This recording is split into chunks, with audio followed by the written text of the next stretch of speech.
예수님께서 화요일 날 굉장히 많이 바쁘셨어요. 우리 말씀드린 것처럼 이날은 논쟁의 날입니다. 예수님께서 논쟁하시고 싸우시고, 그리고 완전히 바리새인과 사두개인과 서기관들을 다 제압하시고 나서 다윗의 질문을 말씀하신 것을 우리가 기억합니다. 그리고 나서 예수님은 그들의 삶에 대해서 경고하시고, 그리고 진노를, 돌아오지 않으면 안 된다는 최후의 통첩과 같은 진노를 말씀하시고, 그리고 눈물이 배어 있는 말씀을 하십니다.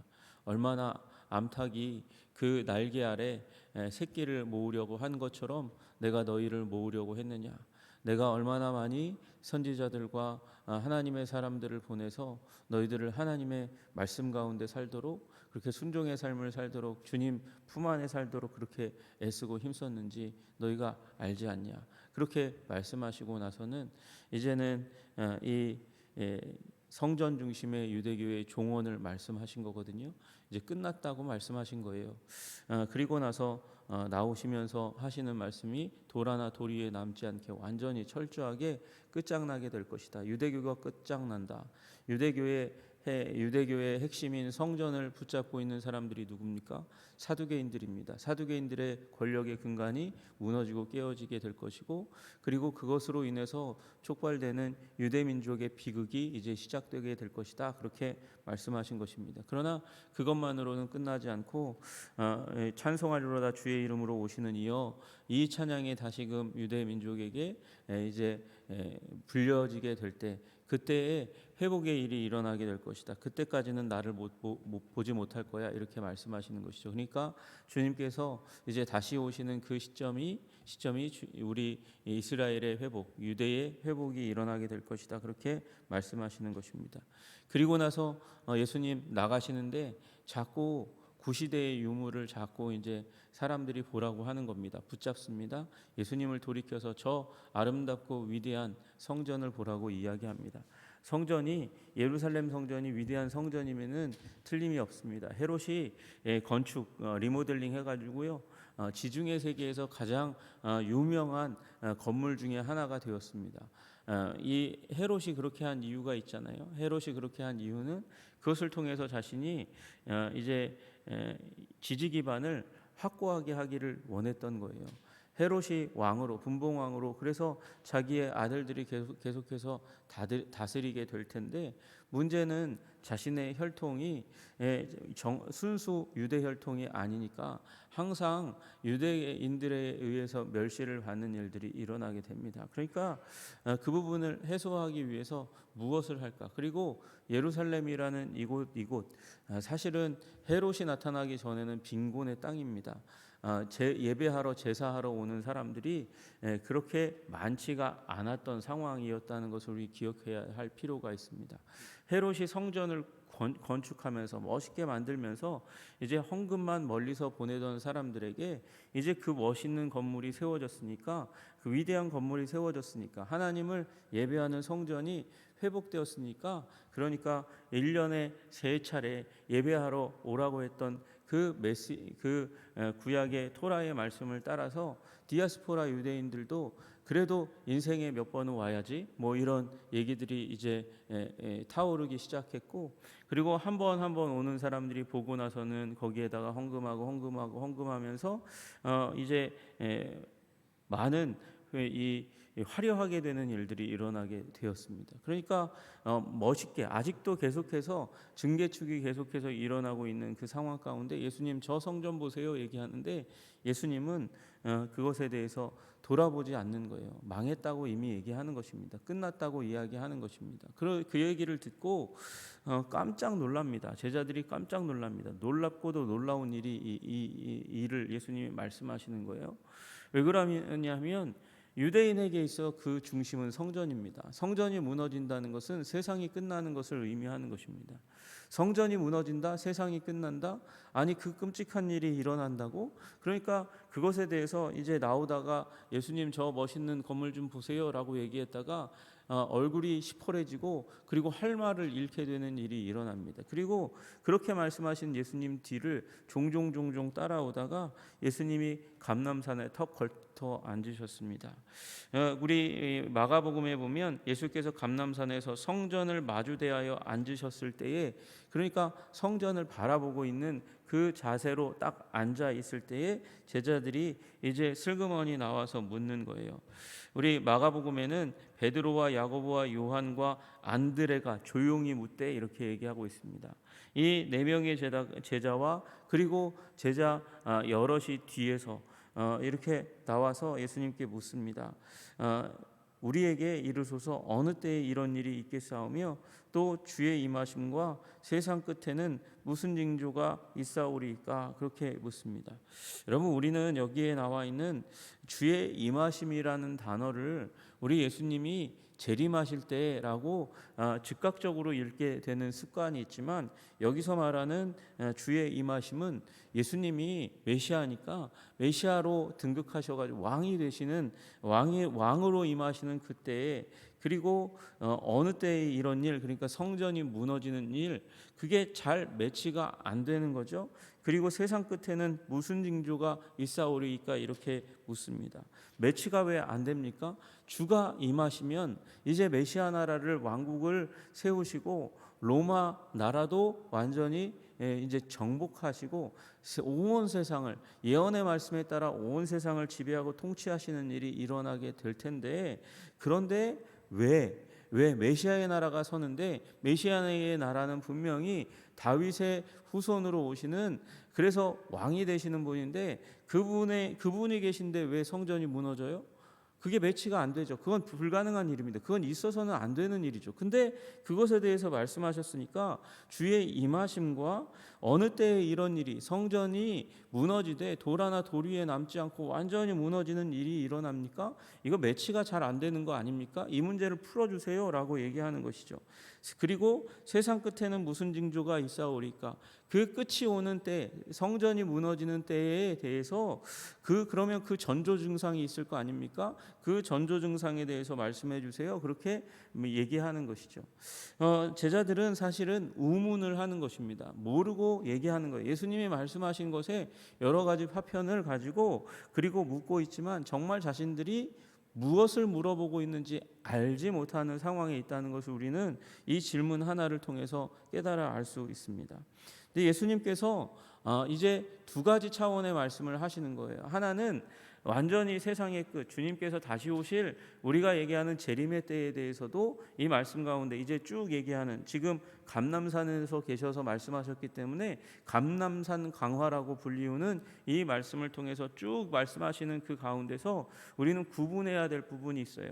구분해야 될 부분, 예수님이 오시는 그때 다시 오실 그때 재림의 때에 대한 메시지를 하고 계시고, 또 하나는 우리 이 지금 제자들이 물었던 것처럼 유대의 종언, 다시 얘기해서 이제 곧 이 66년부터 시작해서 66년, 그러니까 예수님이 돌아가시고 나서 30여 년이 지나고 나면 이제 반란 전쟁이 일어나거든요. 반란 전쟁이 일어나고 66년에 반란 전쟁이 일어나고 70년에 그것을 제압하러 로마 군대가 와서 완전히 초토화시키는 일이 일어나게 됩니다. 그래서 그 사이에 일어날 그 성전이 무너질 때의 이야기를 예수님 하세요.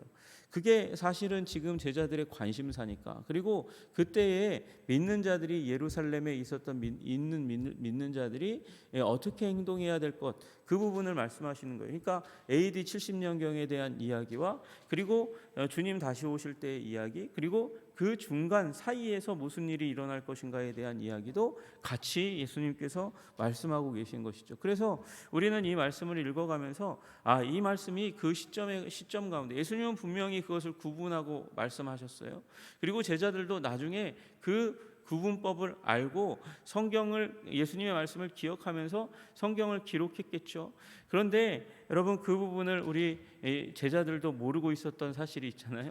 예수님 다시 오실, 금방 다시 오실 줄 알았는데, 그런데 지금 2000년의 세월이 흘렀으니까 거의 그 시점으로부터, 그러니까 그런 부분들을 우리가 구분하면서 읽어볼 필요가 있습니다. 그래서 우리 말씀하시는 예수님의 답은 무엇입니까? 예수께서 대답하여 이르시되 너희가 사람의 미혹을 받지 않도록 주의하라.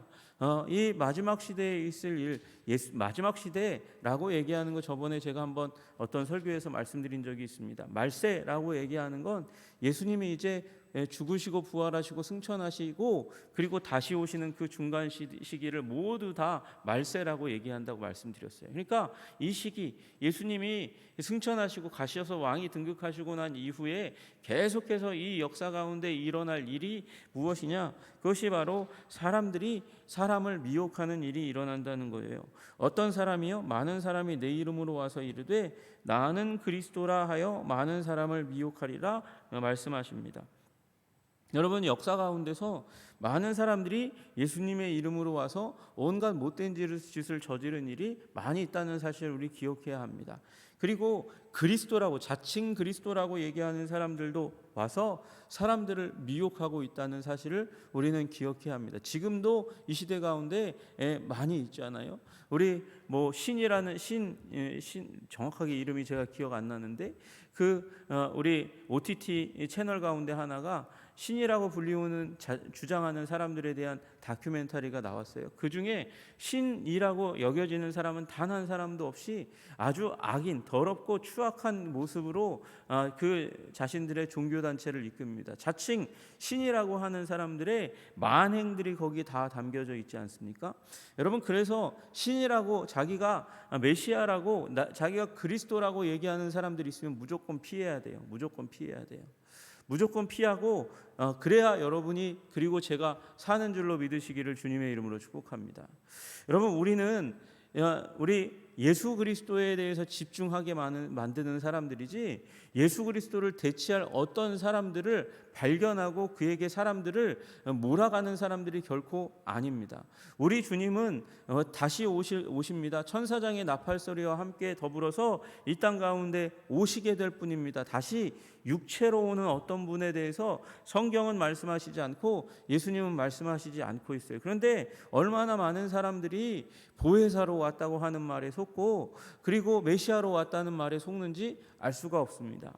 여러분, 이게 다 이 한 말씀만 제대로 봐도 우리 속지 않을 수 있는 거예요. 그리고 또 내 이름으로 와서 이르되 나는 그리스도라 하는 사람도 있지만 우리 다른 성경에 보면 내 이름으로 오는 자에 대해서도 얘기하고 있어요. 예수님의 이름으로 와서도 예수님의 말씀을 전한다 하면서도 얼마나 많은 만행을 저지르는지 모릅니다.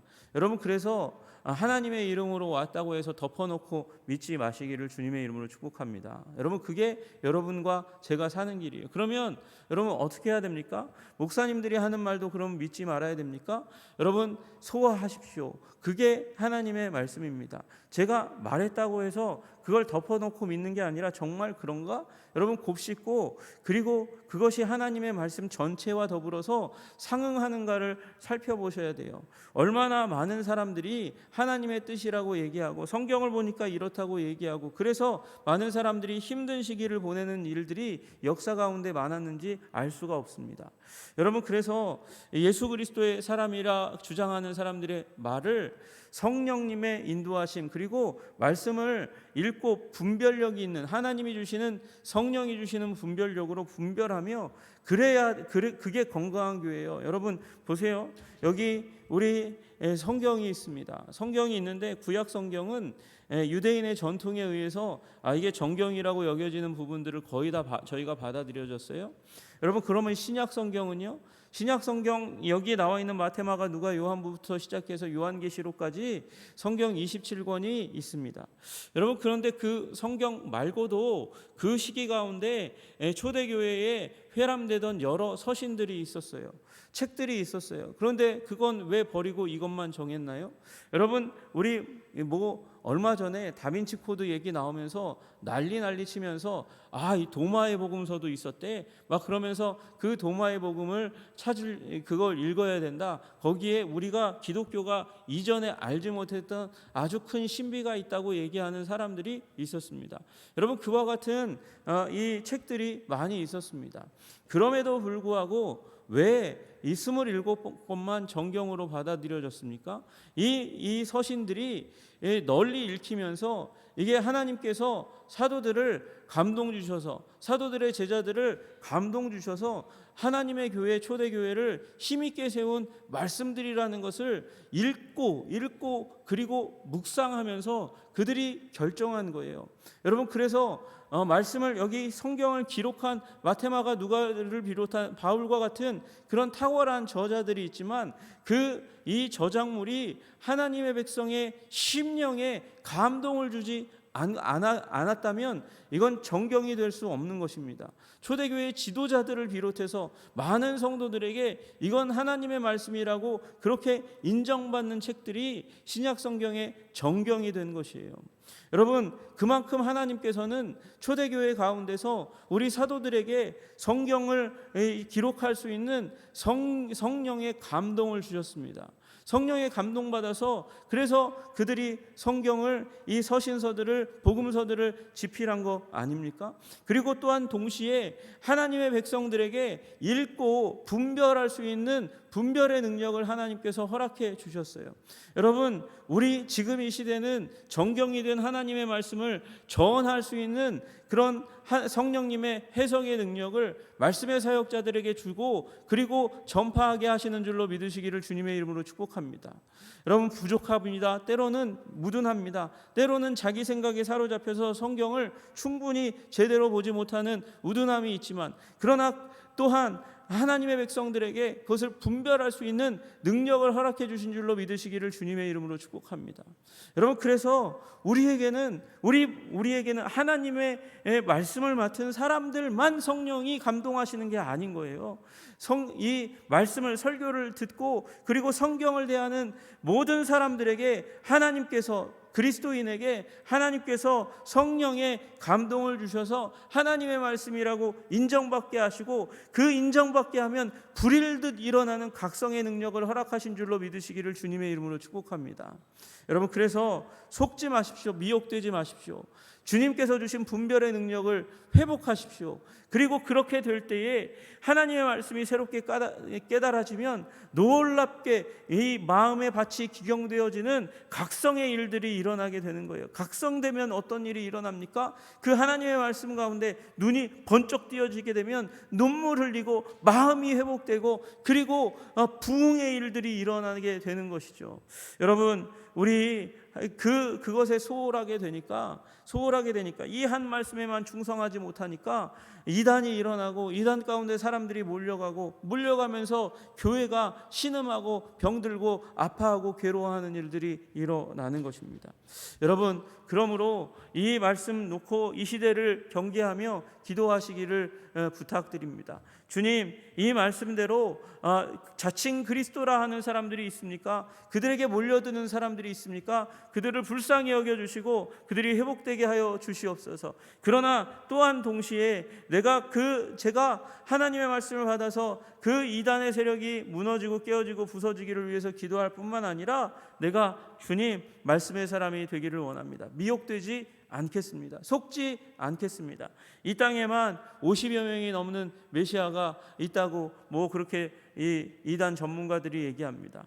여러분, 이 시대 가운데서 이 한 말씀만도 순종하기가 얼마나 어려운지 모르겠습니다.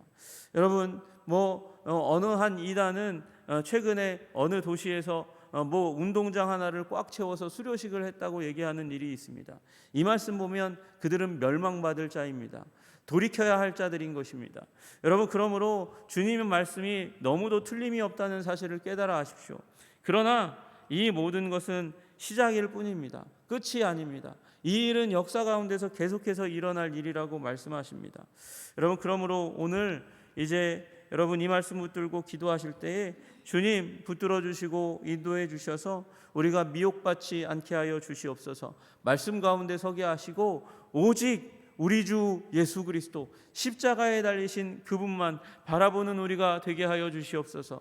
보라 이 사람이로다. 이 사람 아니면 구원받을 분이 없다는 사실 우리 기억하고 예수님만 붙들고 예수님께 우리 완전히 그 기초 위에 예수님이라는 그 반석 위에 우리의 기초를 놓고 예수님 붙들고 성령의 감동받아 말씀의 은혜 받아 살아가시는 여러분과 제가 되기를 주님의 이름으로 축복합니다. 기도하겠습니다. 하나님 아버지, 예수님께서 감람산을 대하여 보시면서 아버지 유대교의 종언을 선포하시고 또 이제 마지막 시대에 일어나게 될 일을 말씀하여 주셨습니다. 거짓 그리스도가 악한 자들이 양떼를 도둑질하기 위해서 이 땅 가운데 와서 속이는 일들이 일어나게 될 것입니다. 예수님의 이름으로 와서 그리스도라고 칭하는 자들이 일어나게 될 것입니다. 주님, 우리는 속지 않게 하여 주시고 오직 주님 성령과 말씀에 겸손한 자들의 말씀만을 듣게 하시고 하나님 겸손하여 들어 하나님 각성하게 하여 주시고 성령님의 감동과 감화가 가운데 굳건하게 서서 하나님 우리 인생도 지키고 가정도 지키고 그리고 교회도 지키는 자들이 될 수 있도록 주님 도와주시고 인도하여 주시옵소서. 예수님 이름 받들어 기도드리옵나이다. 아멘.